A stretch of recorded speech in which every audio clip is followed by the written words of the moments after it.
Hey, what's up, everyone? Welcome back to the Pack Leader Podcast. This is Season 4, Episode 6. BB, how we doing? Doing well, Coach. How about you? Not too bad. Getting ready for the postseason. Was hoping to be competing this coming weekend, but, sometimes things don't go the way you want them to.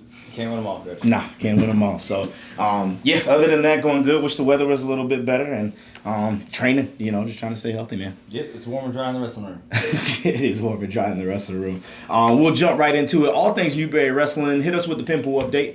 So we are currently at 76 pins as a team, which is honestly about our normal average. Last year, I think, skewed the average off. But we're currently about at our normal average. So whatever we pick up in the postseason, we'll certainly add to that. So hopefully we'd like to get over 80. I'd love to get up to 85. I think asking for 90 might be a big ask at this point in the season. But we're 76. I think 80 plus is sort of what we're looking at. John Parker leads the team with 14. I need verification on that because he's a little too close. I checked this morning. He's getting a little too close to some of my season record. So I'm going to need verification on that. What is your season record? Mine is actually 18. I think Jared Holiday might have topped it at 20 for single season. So single season is pretty far out of reach, but if John Parker keeps getting a lot of these, he's going to approach the career record, which I'm not okay giving up. Second place, we got a three-way tie. Kale Schrader, Chance Jackson, and Kel Alderman. So both Kales and Chance Jackson are tied with 6. And then Caden Peltz is in third place with 5. So real tight there for the second place spot, but I don't think John Parker's really being threatened at number 1. Not at this point in the season. But for Caden to have 5 and really not be a consistent, in the lineup starter, I mean, that's pretty impressive. Right, yeah, but his style lends to that. He's control chaos, yes. I think, is the best way to describe it. He creates havoc and then capitalizes. So he's got 5, bringing up the rear in third place. Yep. But those are the top 3. Kel Schrader still has the fastest spin of the year. He pinned Laith Ibrahim from Colorado Mines in 25 seconds, which is still nowhere near my 18-second pin of the Newberry from last year, just for anyone to keep the score at home. And the second fastest is now Nick Humphreys from Isaiah Moe at Allen in 43 seconds. And then Chance Jackson's original first place has fallen to third, 44 seconds. Yeah, he edged him out there just 1 second. Yeah. And was it a 3/4? I can't remember. That was at the Allen match for senior night. Yeah, I think so. Now, if it was him, it was probably For sure. So we're now up to $453 a pin. Yeah. We'd like to get that to $500. So if anybody's really interested in making a last-minute push or has some uncontacted relatives, make some phone calls. Let's get to $500 per pin. But we definitely have surpassed the $400 goal, which was really the benchmark. And it was $450. I was going to say, and then sort of the nice $450, like, gravy benchmark, we've surpassed that as well. But we'd love to get to $500. If you guys can help us do that, please do so. Thank you so much, pin pool members, especially not only just the regular and then like all the way up to the national champion. This year we've got the Olympic level as well. Mm-hmm. So you guys are awesome. Yeah, and speaking of Olympic level, I wanted to say thanks to a lot of the people who've made us help make that push in here in the last little bit, because at the last episode we were only bringing in $416 a pin, and now we made a huge jump to $453. Sure. So that's a pretty big jump in a month. All thanks to the new addition to the pin pool, which is Taylor Pinson. She's joined Quinn Tolbert, our first ever national champion. Appreciate you joining on the pin pool. Nolan Whiteley, he's an alumni, former All-American. Travis Shehai, alumni, former All-American. Ryan Tatum, thank you so much for joining at the Olympic level. He's Braden Tatum's our starting 41's dad,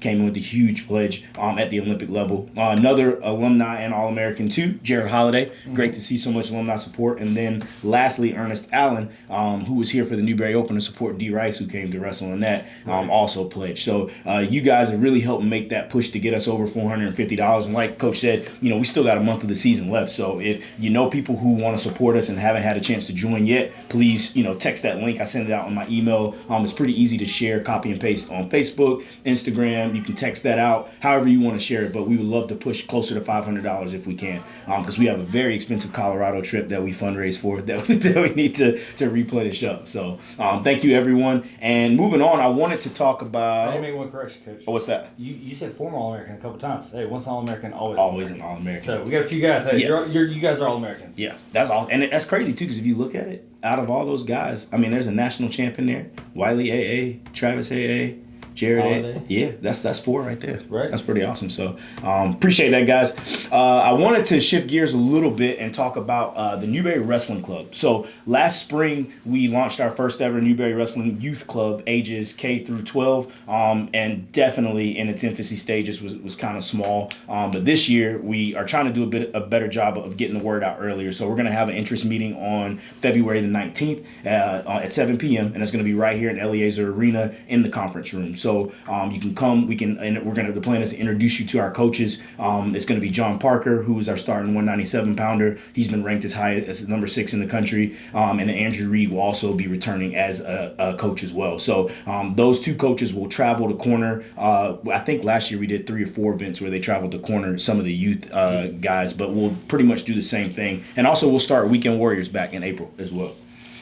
Right, and just to kind of elaborate on that a bit, the Newberry Wrestling Club is sort of the logical growth of the Weekend Warriors. So we've done Weekend Warriors for years, and it was an opportunity to, instead of just meeting on Sundays, now they're meeting Sundays and 2 or 3 other times a week. Yep. Monday, Wednesday, Thursday? Yep. Something like that. But multiple times a week, just opportunities to, it's not just coming and getting high-level practices. It's being part of a club, having coaches who see you every day, not every day necessarily, but every practice, every time you're here, working with you and then traveling with you and being in your corner for competition. So definitely more of the off-season stuff, but huge for some of these kids. Definitely. And just, trying to do our part in helping to grow the sport in the state at the youth level. I think one thing that can help South Carolina in general is, the development of our club scene. And, so one of our alumni, Chaz, he actually does a great job with that with Valhalla. And there's PSA, who also supports Newberry Wrestling too with Derek Harris. There are some really quality clubs in the state, but, having one right here at Newberry in our house is something that I think could definitely help continue to grow the sport in the state. So, absolutely. Coach, you want to tell them about Newberry Wrestling Camps this coming summer? So we got 3 camps. We have our Takedown Elite Camp, then we have our Master on the Mat Camp, and we have our Team Competition Duels Camp that runs essentially concurrent to one another. So we run the Takedown Elite, we'll run the first, 3.5 days, somewhere in that ballpark, and then we shift gears to Takedown Elite for the next few days, and then we shift into the Competition Duels, which is 2 days, and it basically runs the course of just over a week, and they will take place from June 21st to June 27th. That entire time, if you sign up for multiple camps, you'll get discounts. But we will have, again, Takedown Elite, Master of the Mat, and then Competition Duels. For the duels, if you're an individual, we can farm you out to a team who needs your weight, or we usually end up creating 1 to 2 house teams as well. So we get extras, who want to stay for the whole thing, but maybe their team's not coming. But anyway, so those will be June 21st to 27th. You can find all that information at newberrywrestlingcamps.com. There's testimonials from campers and coaches in the past. Check us out on social media. We've got flyers and what would you call it? I mean, it's a post on Facebook or whatever, but just information available that has some films, some photos, all that kind of stuff, so you can kind of get a feel of what it's like from years past. Especially last year, we had a couple good folks come in with lots of video and film editing skills to hopefully make us look good.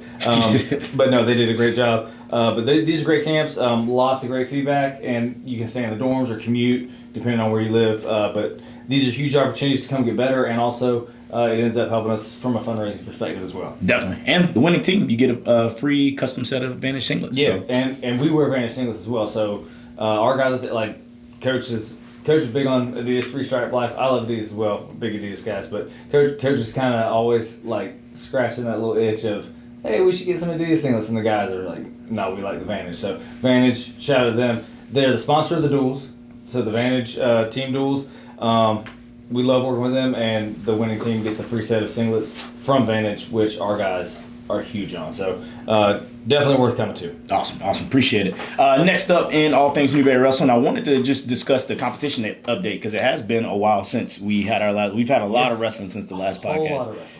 We had Coker, and then right after that we had Belmont Abbey. So let's jump right into that. Obviously, Belmont Abbey was a tough loss. That was one on paper, we really thought that we could have got, but they stole it away from us. And that was on January the 8th. We lost 14-20. So I kind of want to just discuss thoughts and takeaways. What comes to mind?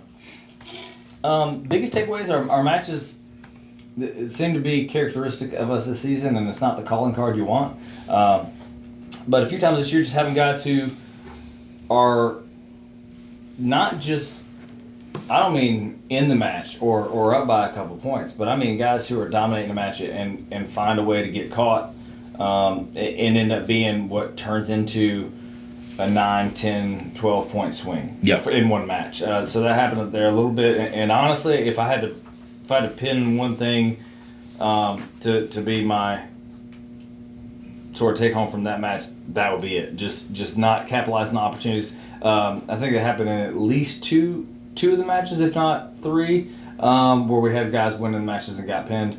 And that's not how you win duels. Yeah. I'm actually pulling it up right now.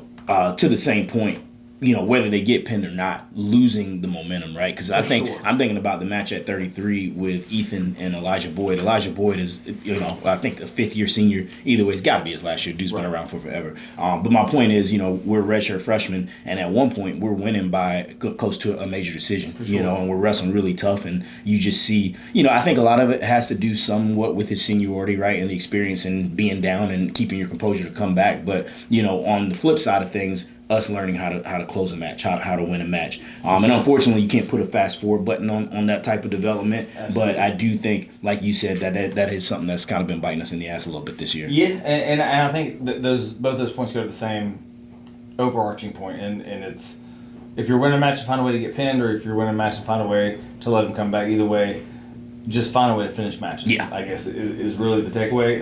But we didn't do a great job finishing individual matches, which led to us not being able to finish the duel. Yeah. Some positive takeaways, though, were, as per usual for us this year, our upper weights really hold it down, man. They have come through clutch a couple times, and Reed certainly did that at 84. He had the 10-2 major decision over Kyler Pickert, who has been top ranked in our region. And really, that match wasn't close.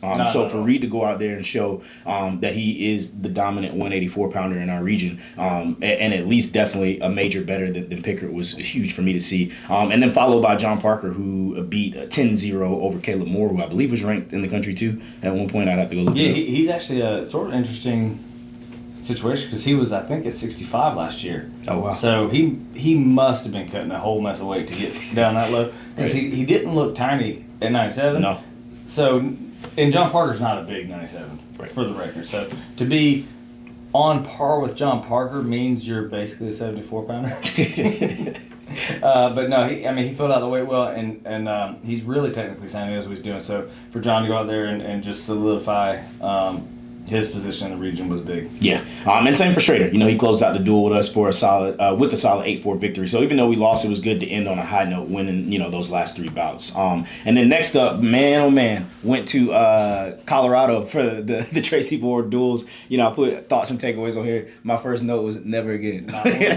Man, it was a fun trip. Yeah, we were out there. So it's probably been 6-7 years since we've been out there. But personally, having been one of the individuals who felt that elevation sickness, kind of that, like, it's just a weird nausea. You feel out of breath all the time.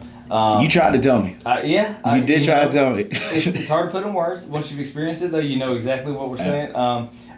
I don't know if it's the fact that I've been there before or what, because I know I'm not in better shape. So I didn't actually experience it this time, but I could see it. And I could feel it. For sure. And I think the biggest thing that I think gets lost in translation is it's not as much what happened from first period to third period in match A, right? It's what happens from match A to match B to match C. Our guys weren't really able to recover. So by the end of the day, it looked like they were starting the match in the third period. At the beginning of the third period. Right. Like it looked like they were 8 minutes into a grinder. Yeah. So that's really, I think, what hit us the hardest, and I also think it's why we won the first duel, and then Right. Well, and I put never again, not because we didn't have a good time. I thought the guys enjoyed traveling, obviously the snow, all the positive things, the great competition. But there is no way to acclimate being almost 8,000 feet above sea level. You know what I mean? Unless you go a couple weeks early. Right. And so that's just not possible. Showing up the day before and flying out the day after, it's not a trip that's worthwhile in any measurable way, honestly, other than the experience. But what ends up happening is you end up going and losing a match that is really hard to, I think, in a seating meeting or something, argue of like, oh yeah, but we're not used to elevation or you know. Right. That goes nowhere. You can't say that. No. So you end up having a guy who should have a certain seating or whatever, and then you lose that argument, and then that guy beat this guy who beats this guy, and then before you know it, you've lost 3 spots in the seating meeting over one match that you didn't need to wrestle. Right. But I mean, biggest, I guess, positive of that was that first duel, man. Adam State's tough, and sure. we were down. I think we drew it up to where we needed those couple pins at the end to win, and we got it done. So that was a fun match. But yeah, I think next year we'll be headed elsewhere. Hopefully the national duels, depending on how the season goes. Yeah, let's stay closer to sea level. Right. Next on the schedule, January 16th, we had Limestone here at home, and we won 35-13. Biggest takeaway of that one for me was just I felt at this point in the season we really started to turn the corner. Mm-hmm. In some ways, at 33, I was a little frustrated with Ethan, and this is nothing that I haven't told him to his face, so I'm okay saying it on the podcast. I mean, you just can't lose those kinds of matches, man. And I think he knows that, and I'm not telling him anything he doesn't know. But this is when I really thought that we were starting to approach the peak. For sure. I agree 100%. I think, and this is a comment that I made jokingly yesterday to a couple of them, but it's where as much as they complain about being triplets and being compared to each other, I swear they're committed to being identical. Because hey, let one of them lose, the other two go make sure they go match his performance. But we've joked with these guys about this. For a group of kids who are as talented as those 3 are, they'll go out there and get a big lead and find a way as a dumb freshman. Which the first 60% of our lineup, for anyone who doesn't understand clearly, we've got the first 6 weights are freshmen. And then, so when coach says the upperclassmen come through and carry the team and bail us out or whatever, it's not just them being phenomenal and everybody else is not very good. We've got 6 freshmen followed by 4 upperclassmen, 3 seniors and a junior. So it's a very different, balance between the front half of the lineup and the back part. So these guys that have battled, and the triplets especially, Hunter went out, that's another example, had a lead and got caught. Ethan found a way to lose when he should have won. But yeah, as a team, I think we look great against Limestone, and I think that kind of paved the way for, again, like Hunter, being up and finding a way to get pinned or whatever. That's going to happen, but if you're able to find the silver lining and, hey, I wrestled well, if I can replicate the first 2 periods and avoid this, I'll win matches. Right. So definitely some solid takeaways and a good sort of way to turn the corner into peaking for the last part of the season. For sure. Definitely. And I mean, really strong performance at Limestone. I mean, Tatum came out, dominated Pantajo. I'm not going to pretend to know how to say his name, but he teched him 2 minutes, 21 seconds. Really also picked up a dominant win. Humphreys, he is up 2 weight classes, but he, lost the hard fought 5-1 decision. Actually, he won that one, right? Hard fought. Yeah, he won that one. So, and then I think we won out. They had to forfeit at 97. So a dominant win that gave us some momentum going into UNCP, which we definitely needed for that 22-21 win. So that was a huge one. We dropped the duel to them last year, so it was great to get the win in their place on January 21st. What are some of your takeaways from that one? First off, that's probably about the most hostile environment we go into every other year. Pembroke does a great job. OT does a great job. Phenomenal coach. Always has a strong staff. Really makes the most out of what he's working with. Always puts a strong lineup out there. Has several nationally ranked guys, all that stuff. So, we're walking through a situation that's not ideal. Coming off a win, got a little confidence, a little swagger in us. Again, Hunter goes out there, gets a big lead. He's up by against a kid he teched at Midwest. He teched the kid at Midwest. He's up by I think 11, and ends up getting in the craziest. I can't even hold it against him. I mean, it was it's not even a position. It's not even a wrestling position. He got in a goofy scramble position, gets caught, stuck in that. Kudos to Ethan for not being identical. He goes out there and he gets a pin. So against Logan Robinson, who's Logan Robinson talented. is a very solid 33. One that on paper we're concerned about, honestly. And Ethan goes out there and sticks him. Which was huge. Braden goes out there, gets a massive win over another talented Avery Buncourt. Yeah, he's not bad. I mean, Avery was the freshman of the year last year in the entire conference. So super solid opponent, and Braden goes out there and gets the W. And really between Ethan and Braden, that really set the tone for the duel. For sure. And it was a strong finish from there. So, shout out to the guys for really showing up for that one. And the momentum definitely kept going when we were at home shortly after January 29th, and we put it on Allen 51-3. I'll never make the mistake again of not respecting them. You know what I mean? I don't know that everyone knows what you mean by that.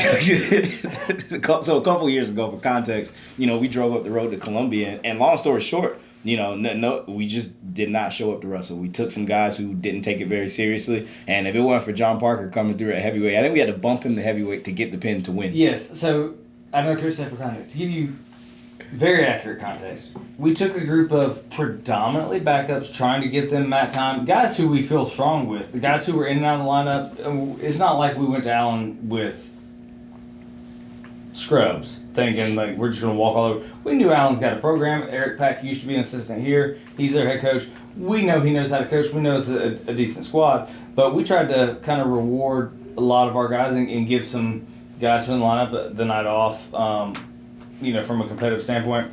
And so we took a squad up there that was not our traditional lineup, and man, they did not answer the call. It came down. We had a severe injury at 97 in the duel before, where we dueled South Carolina's club team. Right. So we lost one of the guys we brought. So now we're up there with 9 guys, and so we're rolling dice here, trying to figure out. This is going bad. How do we salvage this?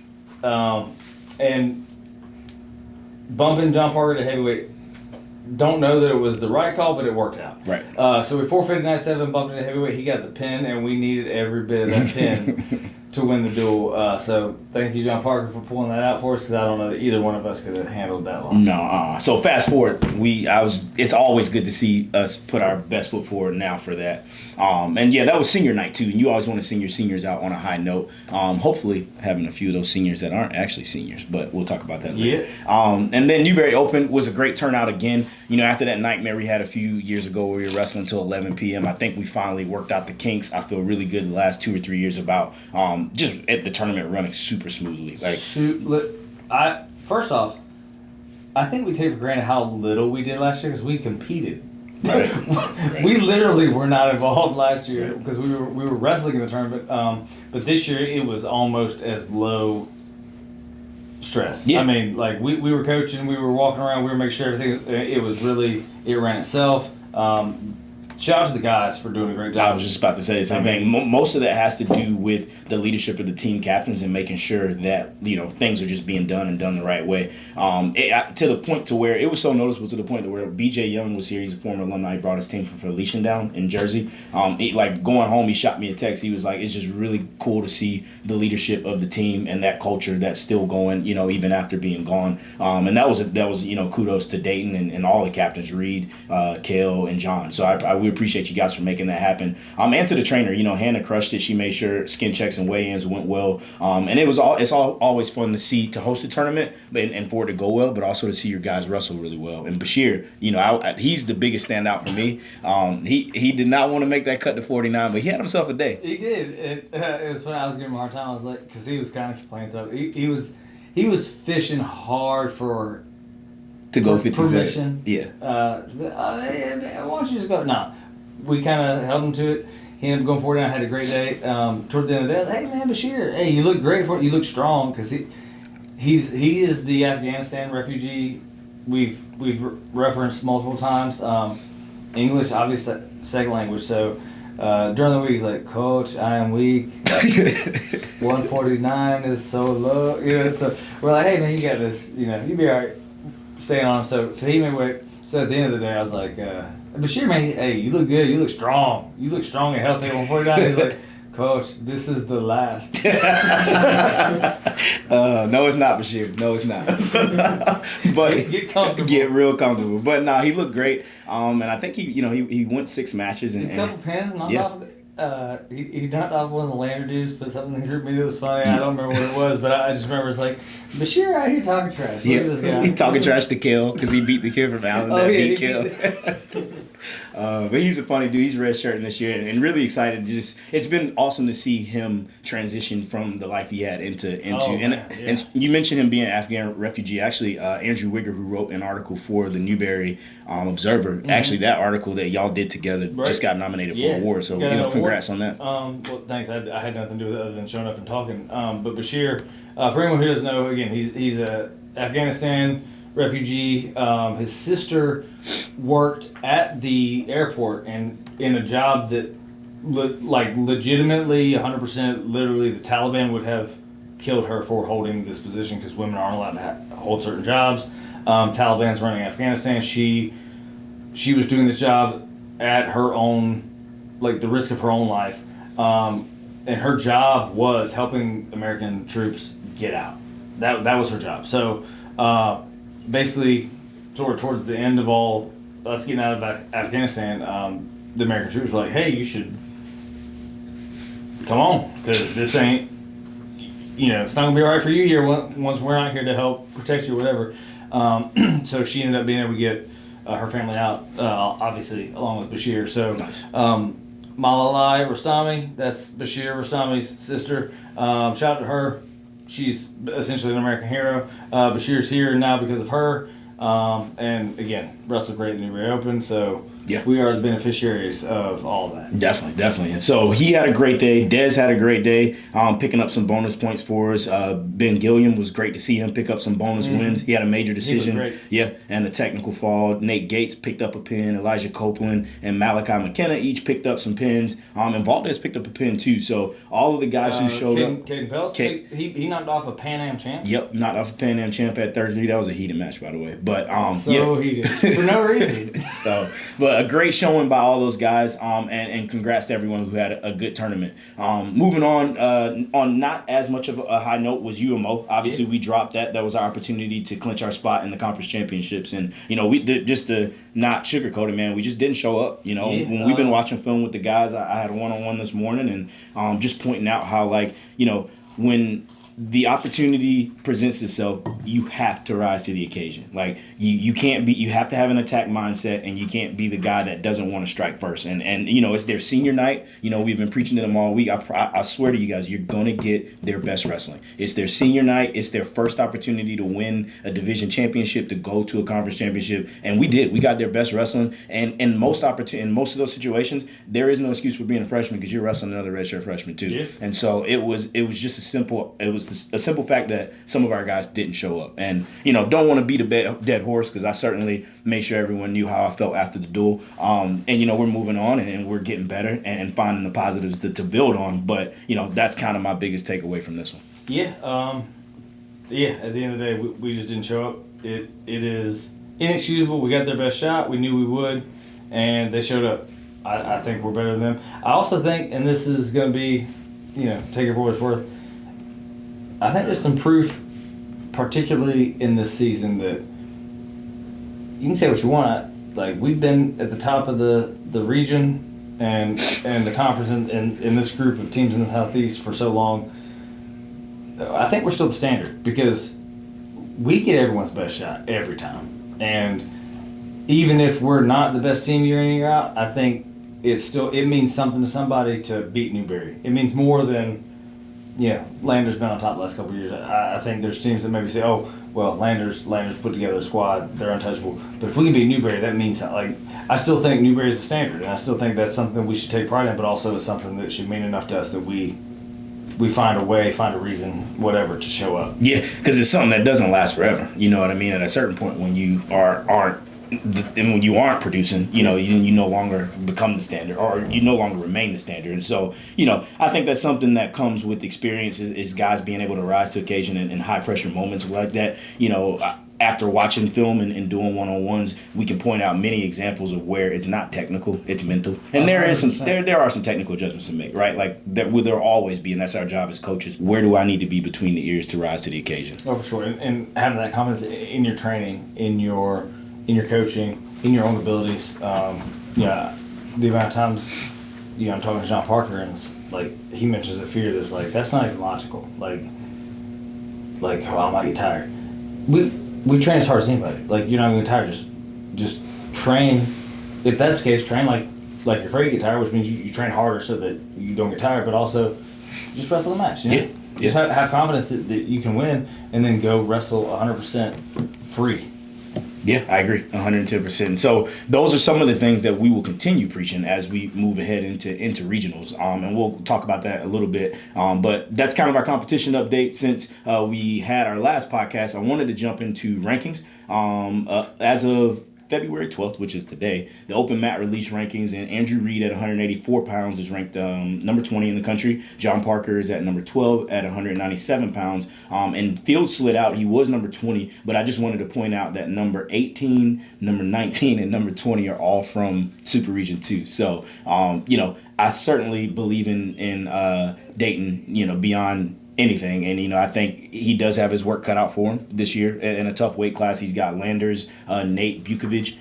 That's at 18. He's got Clint Morissette from King. That's number 19. And he's got Max Kill from Belmont Abbey. You know, but the positive thing about 2 of the 3 is we already got matches against him. So we know what adjustments to make, and I feel real confident about him being able to make those. For sure. And you know, him being an upperclassman, him being a redshirt senior and knowing what to do, he's dealt with this before. And also, I like him against outside competition as well. So obviously he's got to get through these guys to get to the national tournament. But if we get there, I feel real confident that he's got a shot to get on the podium. 100%. And then in the NWCA coaches poll, John Parker is at number 8 in the country. So definitely always great to have some representation in the national rankings. And so hoping to just continue to build on that as we get into the postseason. Next up in our pack leader interview, we had on old Willie J Unit this year. J Unit, apparently. So news to us. You're right. I did not know. But you'll see at in the beginning of the interview, Sai was actually in here, and a funny story about a tattoo he has. So hope you guys enjoy the interview. Willie! Ill Will! How we doing? Willie, you still got the J Unit tat in your mouth or no? Oh, yes. Wow. That's great. Fair enough, man. I appreciate you jumping on the call with us. How are you? Man, I'm good. How are you guys doing? What's up, brother? Yeah, I mean, everything's good. Living the life. Not the direction I saw it starting in, but what's the backstory of this lip tat, this mouth tat? So all right, Kelly Annenson. 2004 was a wild time, Coach. Yeah. So Kelly Annenson was like, I'm getting a lip tattoo one day. Where's the closest, tattoo parlor? Well, at the time there was, none in South Carolina. So I took him across the border to North Carolina, and I was just there for the sheer moral support. Spectacle. Anything involving Kelly Anderson and an abnormal action is a spectacle for sure. Yeah. I mean, it was after like a football game that we did the concession stand or whatever, like an afternoon game. Anyway, so what else were we going to do on a Saturday in Newberry, right?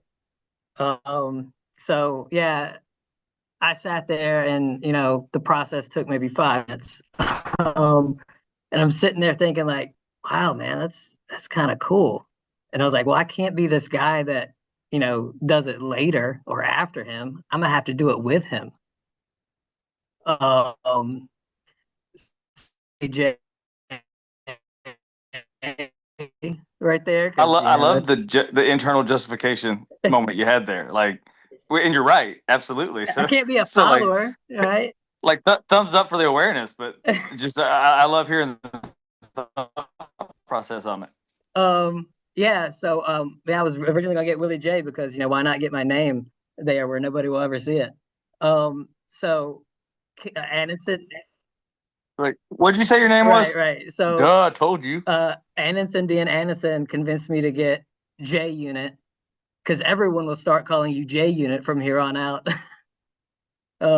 Which I don't even think he ever did after that either. So of course nobody ever called me that. J Unit. I love it. I love it, man. Yeah. So are you on the call from work now? Yeah, I am. Cool. You still at WA Perry? No, I'm actually so I left WA Perry let's see 2000 2 years ago, Okay. essentially, a year and a half ago. Gotcha. Um I I came across this virtual counseling position in Lexridge 5. So they have their own virtual school in their district. Just because I was looking for something close to home. We live in Irmo. Logan was getting into all kinds of stuff, and um, driving from downtown Columbia back to Irmo could be quite a chore at 4:30 in the afternoon. Oh yeah. Um, so yeah, it just kind of fell in my lap a little bit, and yeah, I went through the interview process, and I just my background. The principal at the time was really interested in having me. But it's run like a school. I mean, we got live classes, live teachers. They got a bell schedule. So I mean, it's the same, other than the fact that I'll have kids in a building with me. I work out of elementary school in Chapin, and so there's kids around, but they're not quote unquote mine, but we got middle school and high school. So I work with both. I'm the only counselor for all those grades. But it's been fun. I do kind of miss the in-person aspect. Um, but at the same time, I've done a lot of I guess more along the lines of social work and visiting students, where they are at their homes and stuff like that a little bit. So that's been cool. I mean, I'm still doing counseling, so that's been the main thing. I did step away from coaching for the moment. We got little Sam now, who's Yeah. let's Congratulations. see, 18, 19 months, somewhere in there. And it just, I mean, happenstance that he came along after I took the job and was preparing to have this virtual job.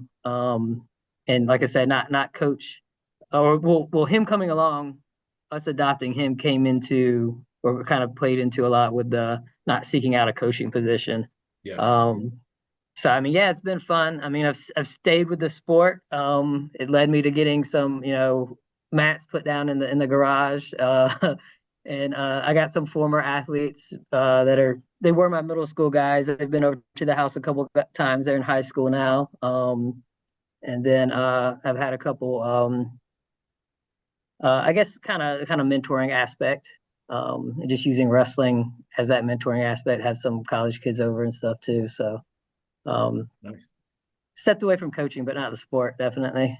For sure. Well, I mean, I know you've been involved at pretty much all the levels between WA Perry all the way up through college, working with Pack at Swansea. And before we, get too much further into this thing, I wanted you to take a couple seconds to just kind of formally introduce yourself to everyone listening on the podcast and tell us, when you graduated from Newberry and with what major. All right, yeah, sure.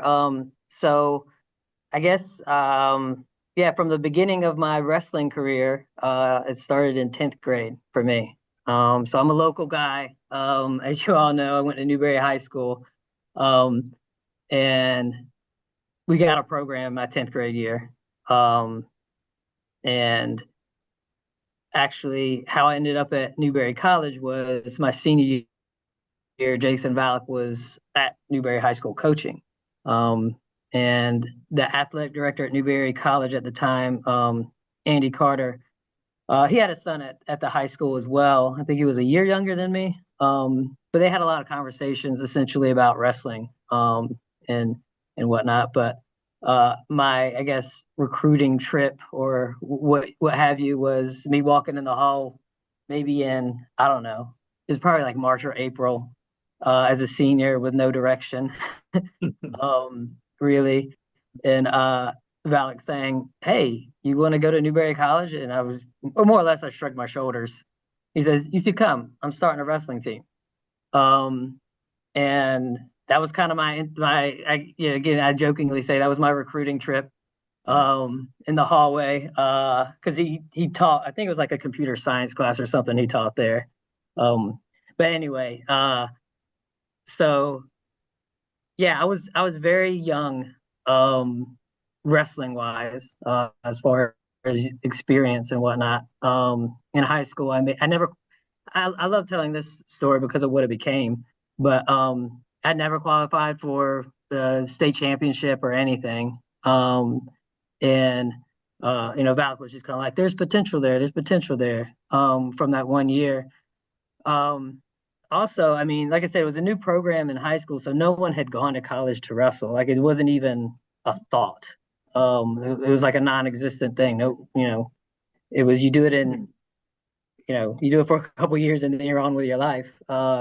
Which to this day, I'm not sure. I mean, this could be fact checked, but I think I might be one of the only or the only to actually go to college, wrestle, and complete like a college career, um, from Newberry High School. Like now, that might not be the case. I haven't really kept up with what they've done and whatnot, but um, so yeah, Well, at that least on freshman the year, wrestling side of things, because I mean, they don't even have a wrestling team now. So I mean, I imagine that's got to be still true for wrestling. yeah, okay, I didn't, Yeah, their kids have to go wrestle for okay, yeah, I North remember a couple Carolina. years ago they did that, and then, or several years, I should say. It's been a while, like 7 years probably. Um, and then I know they had gotten somebody. I hate to hear it's kind of back to the same thing. It Yeah. kind of stinks for them. I mean, especially with Newberry College being as successful of a program as it is. Um, but yeah, it's because that year I actually helped out with the coach that was at Mid Carolina for like a month or so. Mhm. Because I'd gone back to school. But anyway, to the college career.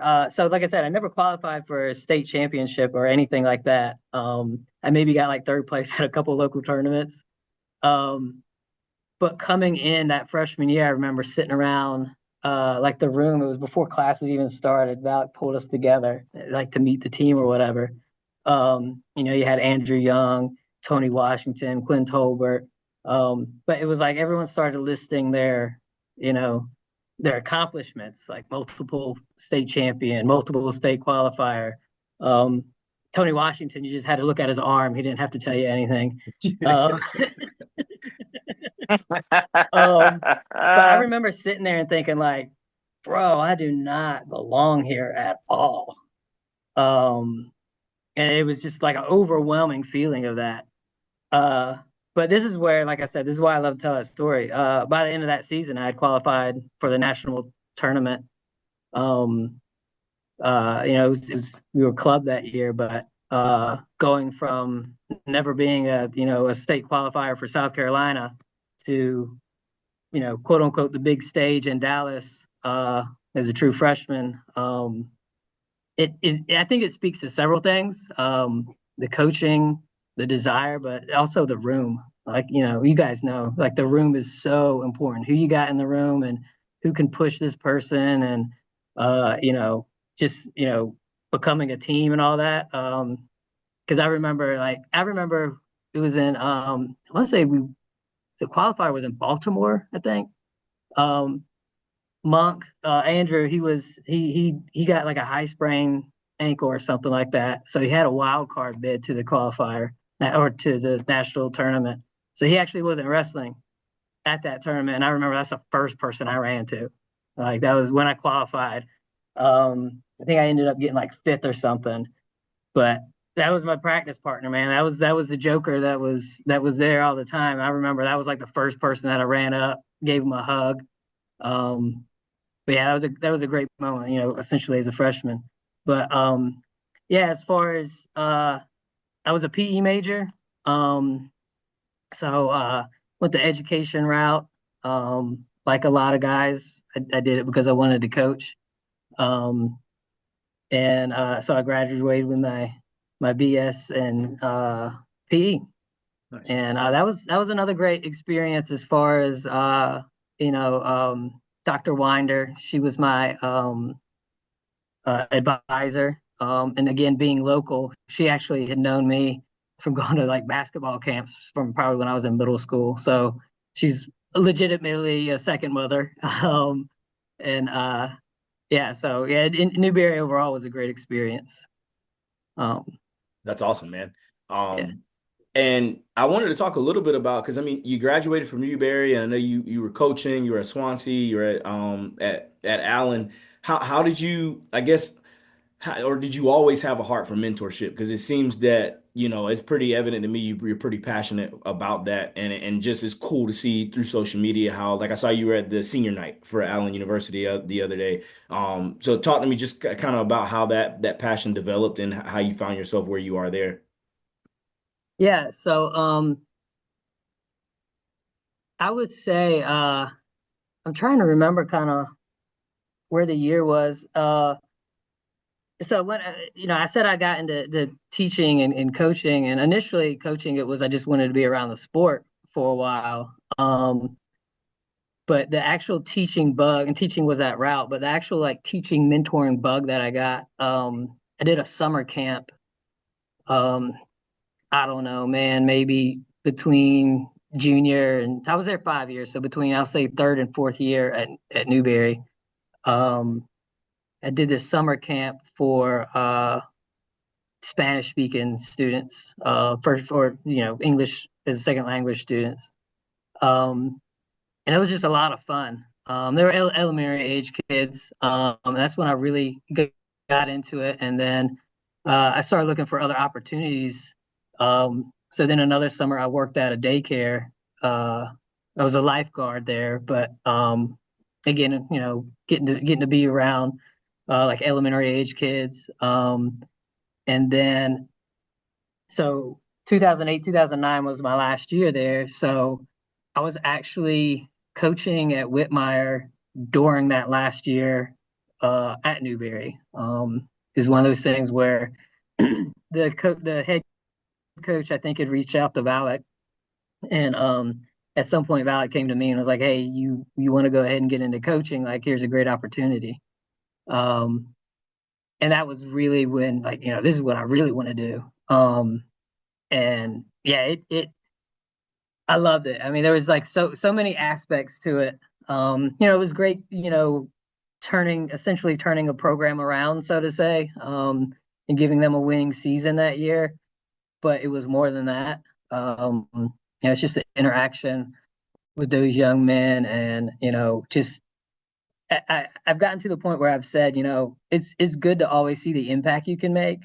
But at the same time, now I would probably say within the past 7 years, I've kind of changed that mindset a little to it's okay if I never see or I don't immediately see the change. Just the simple fact that I know there is a change, however minuscule it might be 10 years down the road. It might finally connect with somebody, something that I did or something that I said or modeled or whatever. And I'm cool with that. But I mean, yeah, that's how I got into it. Like I said, I really got the bug in college, and then before I even graduated, I was I mean, it had its hooks in me, so to say.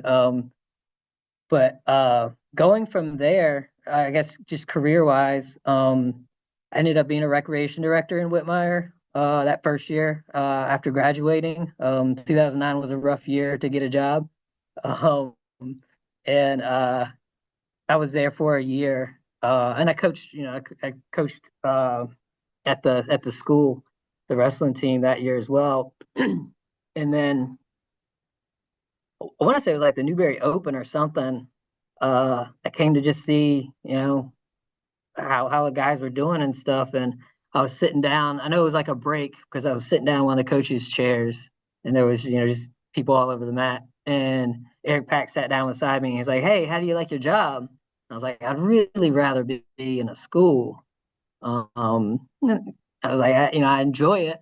I'm with youth and stuff, but it's, I'm a director, so it's more, desk and office and organization and stuff like that. And I was 22, so that wasn't Right. that wasn't Not what I ideal. wanted to do. Yeah. I'm 37, and it's not what I want to do. Right. Yeah.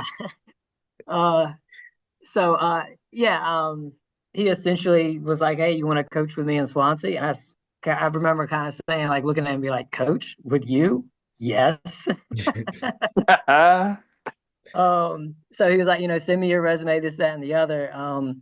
And yeah, by that August, I had my first teaching job. But rather than teaching PE, I was actually teaching Spanish because I had gotten a minor in Spanish while at Newberry.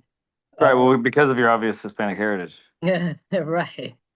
Um, but and this is a funny story. It's no shade to Swansea whatsoever, but I remember my second year. I was there for 5 years. But my second year, the start of it, we were at like a professional development, and one of the teachers turns to me and she's like, "You're our longest tenured Spanish teacher in the last 5 years." And I said, "Oh, no, you're mistaken. This is only my second year."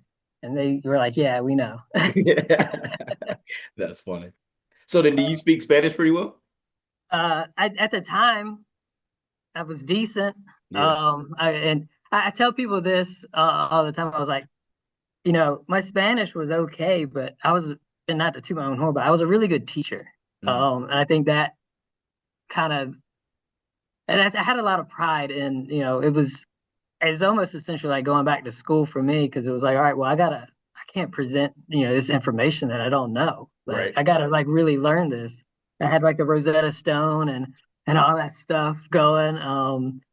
But yeah, I did Spanish one for most of it, and then yeah, by my last year they gave me Spanish three, um, Nice. which we ended up doing a lot of community stuff. Yeah. There was a big Hispanic population there, so we did a lot of community stuff with their adult ed program they had, and like their 4K Mhm. and early starts that they had there with their Hispanic population. So yeah, it's pretty cool. Just another way to Yeah. do a service. That tracks actually. Honestly, like just knowing you and having been teammates with you and stuff, like your ability, like you're a super intelligent guy. So like, it's really interesting to hear you say that because it's like your ability to take something you're familiar with, but like learn it deeper in such a way that like, okay, I understand this well enough to see. Like, you may not be able to read this and translate it and understand it, but I can, and then I will present it to you in a way that you can digest. Like, that's awesome. Yeah, Your And wife I mean, that's probably why you made a great coach. yeah. is your wife a teacher also? Yeah, I thought she's so. teaching. Yeah, I'm a little jealous of her to some degree because she's been at the same school for, I think this is her 11th year. Oh, wow. Where's she at? Um, she's at Crossroads. Oh, well, yeah, my wife's at Chapin Middle, so. Yeah. So she's been there teaching social studies for, like I said, I think this is a year 11 for her. Must be a good Um, gig. well, she's it's been ups and downs. And I mean, she's weathered the storm. I think it's funny because she was early childhood, so you guys know this, but I guess she went to Newberry as well. Um, she was an early Oh, childhood. it needs to be noted on the record that even though she married you, I am her favorite. Yeah.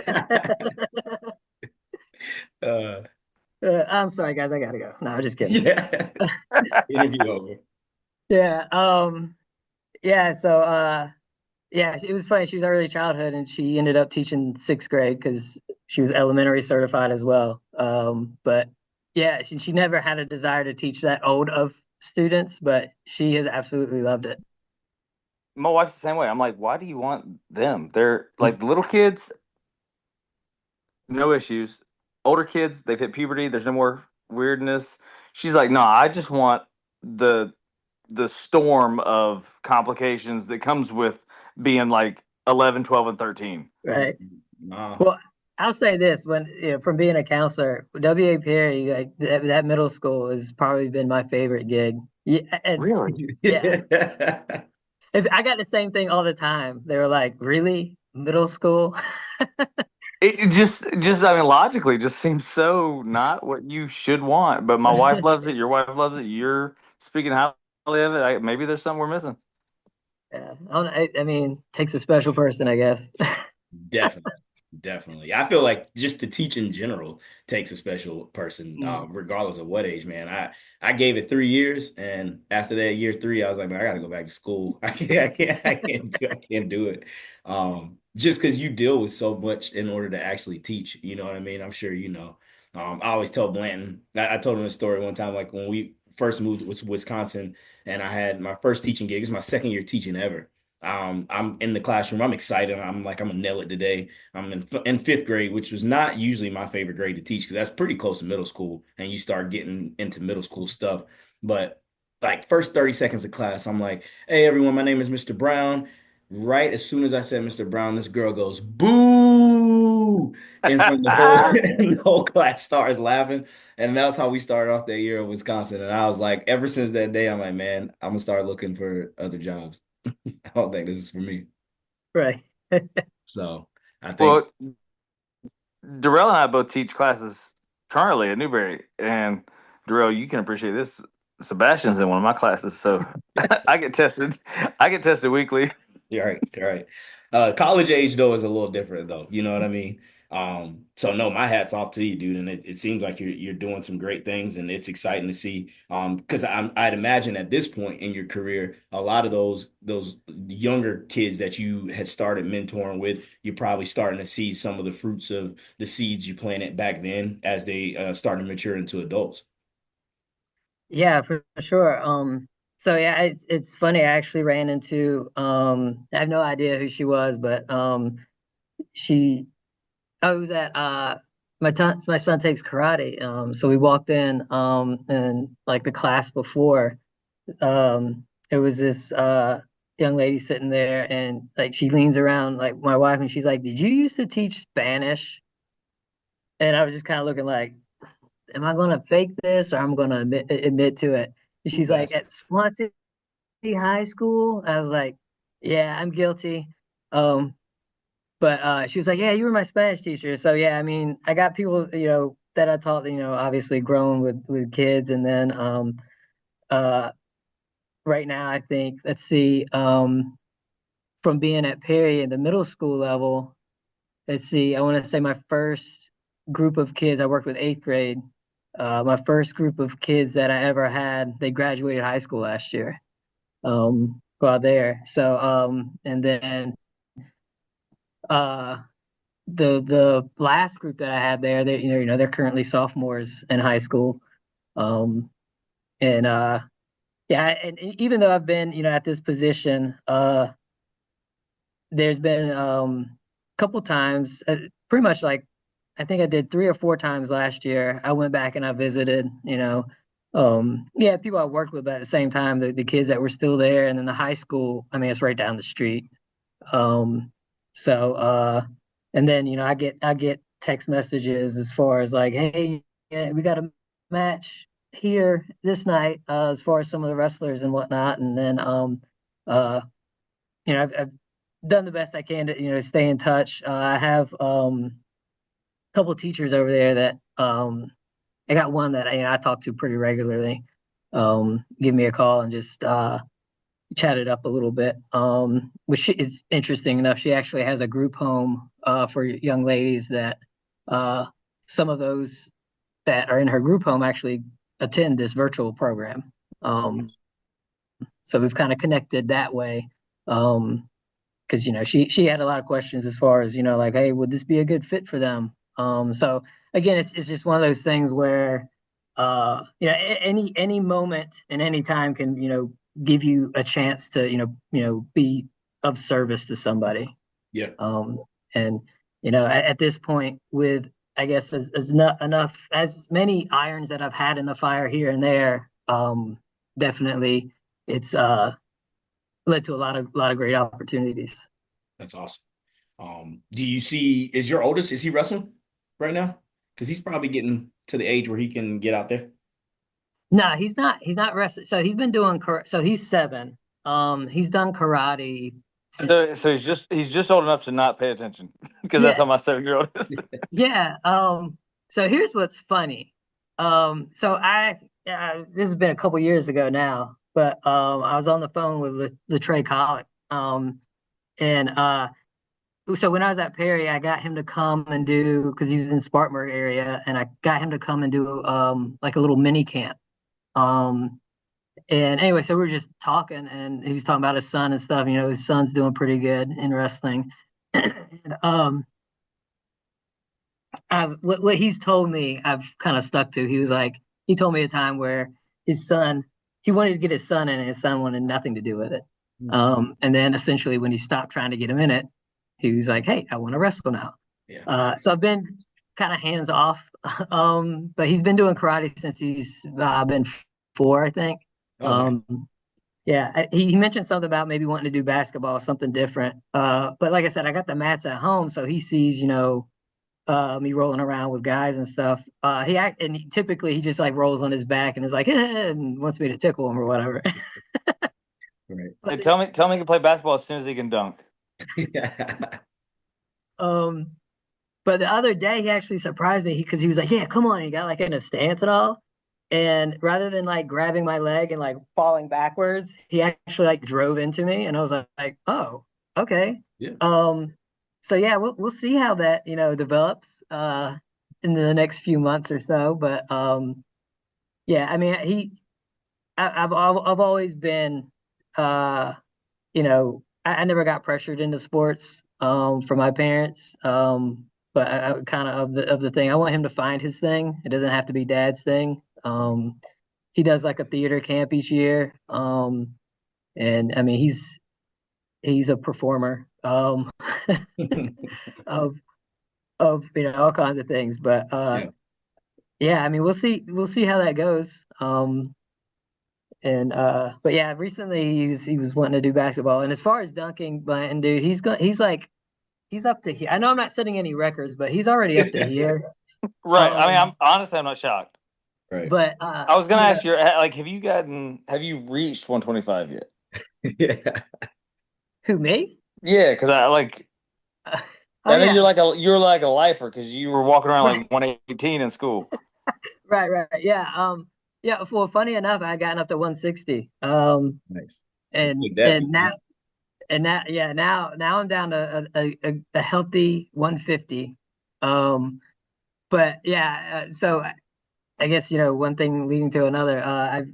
Let's see, about a year and a half ago, I kind of made some lifestyle changes as far as just health and all.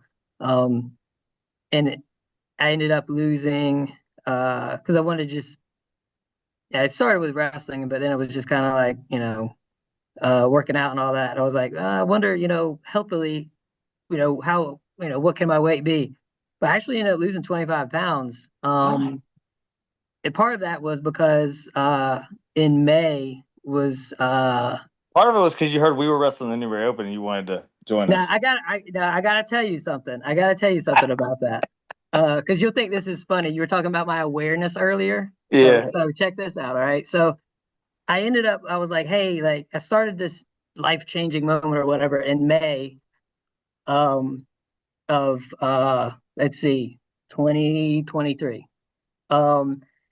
So I was like, all right, well, I want to like, like I said, I was doing a lot of wrestling. I was getting in shape. And I was just like, I want to do something with this. Well, then you guys were announcing that you were going to be in the Newberry Open. And what's funny is I was like, hey, maybe I should do a competition. But then again, very similar to the other thing I told you, I was like, well, if I go to the Newberry Open, they're going to think I'm just doing it because they said they were doing it. I can't do that. So I was like, I'm staying away from there. You should have came in. I would have counted any pins you got to the pinball. 100%. But then hey, I would like to issue a formal challenge to any alumnus we've had on the podcast to make your college weight, or any weight for that matter, but preferably your college weight, and wrestle in the Newberry Open, whichever one is next. Obviously, we just had ours, so the 2026 Newberry Open would be the next one. But formal challenge to everybody who's paying attention: if you wrestled, come join the Open. Well, through the magic of social media, I found out about um, beach wrestling. So that's the route I ended up going. So this past May, I was in North Carolina at the Carolina Beach Nationals, and I competed. I think it was like 65 kilograms. It was I think it was like the Masters B or whatever, whatever the age group I fell into. Yeah.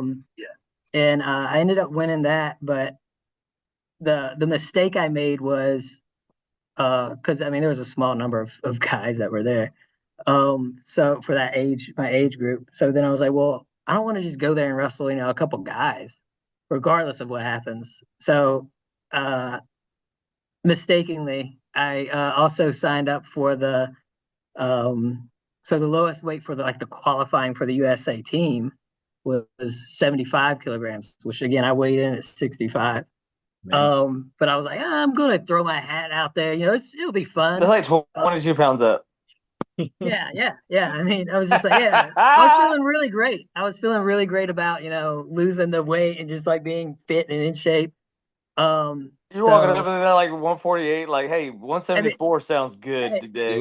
They were all like, so if you were to go back and look at like the video from Flow or whatever, it looks like these guys are wrestling a child. Because I maybe like they were at least a head taller than me, at least. That's great. But it was great. Also, I mean, it was a great environment just to be in. But yeah, I mean, I got tossed around like a rag doll in that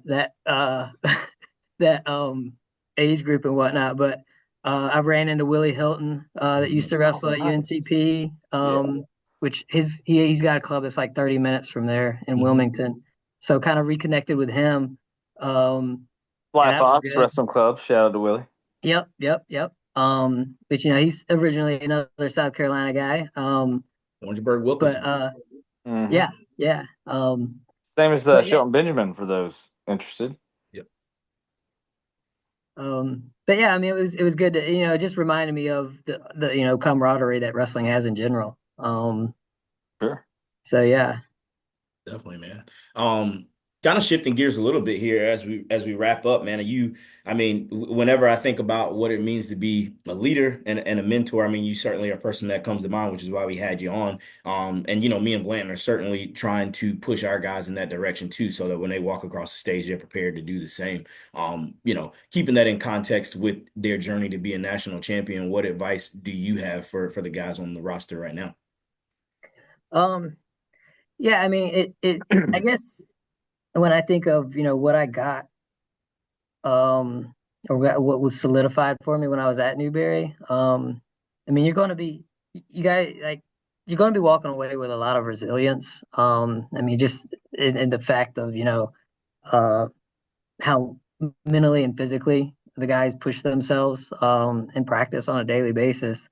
And any good leader needs to be resilient, for sure. And really, and this might be cliche, but I mean, take every opportunity that's out there, even no matter what, how minuscule it might be, because everything that you do and every interaction you have with somebody, is going to grow you. And I think about one of the better qualities that I have now is, from being a leader, is being able to let others lead. And what I mean by that is, if you're, working with an athlete, a student, or a mentee, you can't just grab them and say, "Come on, this is what we're doing." You gotta essentially know them, and how you know somebody, how you get to know somebody is, I mean, you listen, you sit down, you listen, and I said earlier, I feel I was fortunate that I never got really pushed in athletics, from like a parent side of things. I was able to find my own way. So it's kind of leading with a soft hand, so to say, and more of a guiding aspect. But I would say every opportunity that presents itself, you make the most of it. And I know a lot of times as college students, we don't really see that far ahead. And you end up looking at older guys that are like, yeah, it's this thing over again. You guys are old. What are you talking about? But it goes back to what I said earlier. You might not always see the final result, but just knowing that you planted a seed, and some seeds blossom into big old redwoods. Some are a blade of grass, but you might have I don't know, an owl or something living in the redwood, but you got some ants or whatever living on a blade of grass. I mean, there's benefit for everything every seed you sow. So yeah, I mean, I would just take everything that you can, and do the best you can with it, and use it. If nothing else, it's a learning lesson. And yeah, I mean, I think with you guys being at the helm of things, I think the modeling aspect of how you guys lead and just how you guys interact, it, I think there's going to be some great leaders coming out of the program, continuing to come out of the program. Awesome, man. Well, dude, I really appreciate you joining. I know you keep a pretty busy schedule and a busy family life. So thank you so much for joining the podcast. And honestly, for just your support over the last few years since we've really started to try to ramp up, alumni engagement and making sure we stay connected as a younger program. You've been one of the guys who's been pretty consistent, you and your wife and your family, which has been pretty awesome. So I appreciate it. Yeah, no problem. Yeah, I mean, you got double with us. Technically, she was our Yep. manager. So yeah. Yeah. Awesome, dude. Well, yeah, we got some fresh gear. We'll make sure we get out in the mail to you, but always appreciate the support, and I'm definitely looking forward to keeping in touch. Hopefully getting you back in town for next alumni weekend. Yep. All right, man, sounds good. Hey, text one of us right now your address, because otherwise Drew's going to make me search for it later. So text one of us your address so I can send you some gear. Also, check your phone because I just sent you a pic from last year when I met Sam. Yeah, I see a picture, and it's funny to see him because he's like he just seems so much older than right. He's got to be like twice that size now. Yeah, yeah. That's awesome. Awesome, man. Well, you take care. All right, thanks, guys. All right, bye. Awesome. Later, brother. Awesome. J Unit's the man. What do you think? J Unit. Awesome guy. And really one of the first, he's like literally one of the first crop of Newberry wrestlers here. For sure, yeah. I mean, obviously, like he mentioned in the interview, he was a student at Newberry High School while Coach Valek was teaching in Newberry High School and coaching at Newberry High School. So I think something that might have gotten a little bit lost in translation there. So the AD here, Andy Carter, his son wrestled for Coach Valek at Newberry High School. That's where that connection was made. Yeah. His son actually went to West Point. I did not know that. Yeah, I actually took an official visit there and met him, kind of hung out with him a little bit, just from both being South Carolina guys. But he went to West Point. So he didn't even come to wrestle here for Coach Valek, but that was how that connection was made. He won a state championship under Coach Valek at Newberry High School. So that's how Coach Carter knew that Coach Valek was a good wrestling coach, hired him here. Andy Carter being the former AD, Coach Valek was the first head coach. And then Willie picked up the story there and mentioned, he's in the hallway and Valek said, hey, you want to come wrestle at the college or whatever? He's like, sure. And A led to Z, and that's that story. But, yeah. He's awesome, dude. And it's been great to see his growth professionally and just, how his passion for being a mentor and giving back has grown. And, he hasn't been in the corner of any of those guys at Allen University, and he's at the senior night, because he's a father figure to so many of them. So we appreciate you joining the podcast, Willie, and always appreciate your support, man.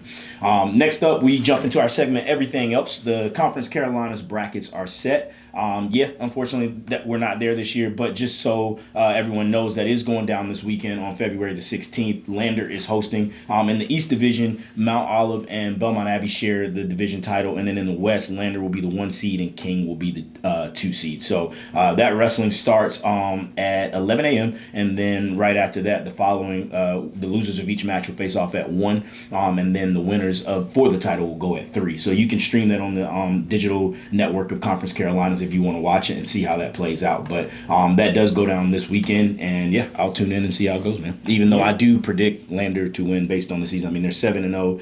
They've won the last 2 conference championships, and they haven't lost a conference match in almost 3 years. So. But it'll be a good opportunity to tune in, and I'll actually encourage the guys to do so as well. Just as much as it sucks not being there, it's a good opportunity to watch some good wrestling, maybe get a little extra film study and a little scouting, and things of that sort. But these are guys we're going to see in a week or two. So. Yeah, and King is tough. I mean, I don't think they're just going to steamroll King. I mean, King has made some adjustments with sliding guys like Mahoney down to 57. They got both Bertrands in now. So I do foresee that the 41-pounder is a really weird style, kind of a pinner, can catch you from anywhere. Lander's got to show up, but I think on paper they're the best team. For sure, and not to mention we haven't seen King, so it's an opportunity to see folks that maybe we haven't seen against people we have, so there's a comparison there. Yeah, definitely. In other news, everything else, the USA Wrestling, they have a documentary coming out. I guess that's kind of cool that I noticed. I'm pretty sure most coaches or people that are in wrestling get Jason Bryant's emails, and this is just one of the first things that came up. USA Wrestling launches a new documentary series, and it's called it's called Episode 1. It's about Red, White, and Blue, but it's a journey through EAP. Don't know what EAP is, but if you want more information on that, you can go to USA Wrestling's website to check it out. I'm always a big fan of any kind of media that has to do with wrestling, so definitely thought it was worth it to mention that. As far as Newberry goes, in Newberry Athletics, we got a whole bunch of sports going. Spring sports are kicking up now, and so if y'all want to help tag team some of this, I'll start Wednesday. We got women's lacrosse versus North Greenville at 4 in Setzler Field, and y'all kind of want to take over from there, guys? Yeah, tune into that one. I mean, I don't know when this will come out by then, but yours truly will be on the call. Nice. On that game. The little debut. I like it. Softball doubleheader on Thursday. Then we also have men's and women's track and field away. Softball is up in the air right now because of weather, so we'll see how that goes. Big games this weekend for basketball.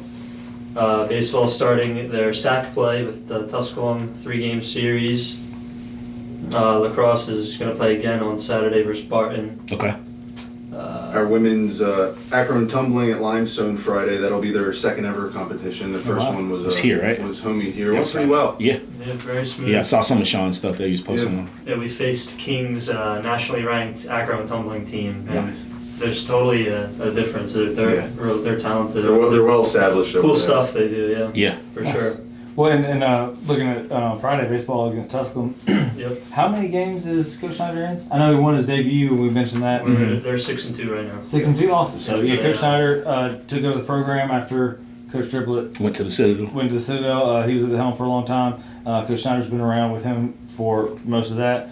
Took over and is off to a great start, so that'll be a good one as well. Yeah, they play a real fun style of baseball. So Yeah, they're fun to all watch. those guys are quick. They do squeeze plays and all the fun stuff. Nice, So it's a good time. Yeah.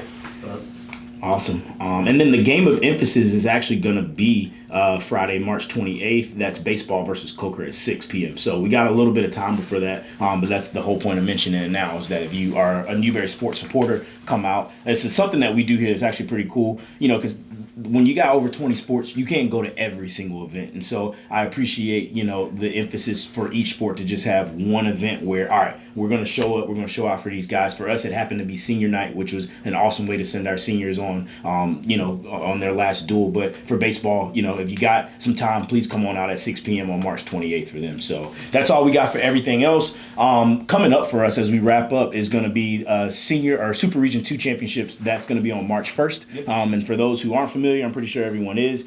That is where you punch your tickets. Top 3 at the Super Region championships go on to compete at the NCAA championships, which will be in Indianapolis this year. Yep, and again, for those of you who aren't super familiar, there's no wild card bids, there's no at-large bids. Like, you place top 3 at regionals, or you sit at home and watch everybody else, and you're sad. So, that's a big one. So, Super Region tournament March 1st, and then 2 weeks later, we're at the national tournament in Indianapolis, which is not a bad thing because I felt we performed fairly well at Indianapolis. The last time in Midwest, which is also in Indianapolis, different venue, but Close to sea level.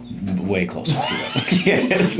Which has become a theme that I never thought I'd want to look for. Right. But proximity to sea level is something to look for when you're wrestling from South Carolina. Definitely. So, and along that lines, I'll just leave you with come out and support. It's going to be a fun year in Indy because it's a Winners Festival Championship. So it's not just wrestling. It's going to be all winter sports. Track and field. Track and field and swimming and diving, I believe, are the other two main ones. But, and if you guys can come, let me know. Yeah, We'd love to have you there. Yeah. But I don't want to step on toes or mention something that's not as in the plans as maybe we thought. But I know we were throwing around the idea of getting charter. A group, Yeah. charter. So if we got fans that are interested in chartering a trip, want to pick obviously Newberry College would be a great central meeting location. Yeah, the bus is booked. So. But so like whether it's leaving from here, leaving from Columbia, Charlotte, whatever, but finding a good central location to leave from, and hitting the road with a group of fans, taking a charter to follow the team and meet and show up and watch and all that stuff. We're planning some potential events there, like meet and greets and hangouts and sections in the stands that are all Newberry, whatever. Yeah. And I'll definitely be getting the information out to all of our alumni and Pinpool members too. So if you want to make the trip, I'll make sure you got a link to tickets. I'll make sure we do a good job of coordinating all efforts. So just everyone's on the same page. So really appreciate your support and you listening to the podcast. Remember, you can watch us on YouTube, but you can also stream us on the go with Spotify and Apple Podcasts. If you haven't given us a follow on social media, please do so you can keep up on everything Newberry Wrestling. And we'll see you next time.